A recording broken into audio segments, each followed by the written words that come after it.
61 years ago, the United States Supreme Court in Brown v. Board 1 removed Jim Crow from the front of the classroom. A year later, 1955, the Supreme Court said in Brown v. Board 2 that we need to move with all deliberate speed to make sure that we open up the doors of opportunity to millions of students. 60 years later, we've done some great things. We have more to do. So, what now?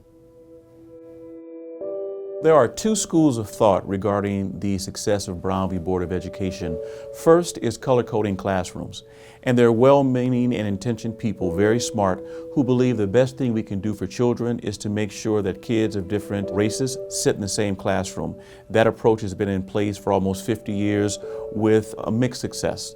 There's a second school of thought, and that's student achievement. This is a focus primarily on making sure that students are college and career ready, independent of the makeup of this class. For them, it's not so much to integrate as much as it is to educate.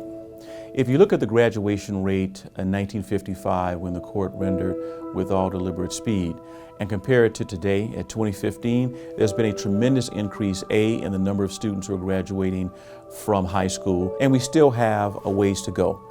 B, the number of students who are scoring proficient on NAEP, and 3, the number of students who are actually enrolling in college but also graduating from college. A lot of that would have been impossible without the Brown decision, and for that we should be thankful.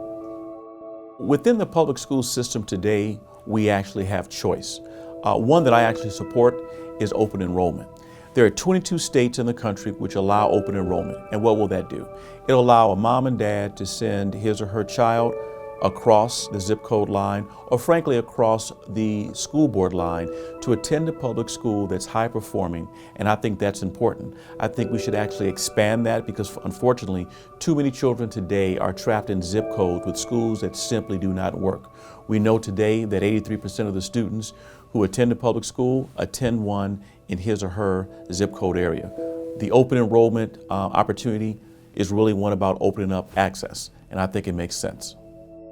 So as we celebrate Brown v. Board of Education 60 years later, we need to also realize that black kids weren't the only ones who benefited. White kids, Hispanics, Asian, Native American, frankly, all American children benefited from a decision that made it possible for all of us to go to school. So as we celebrate, it's just not one group holding the flag saying we won.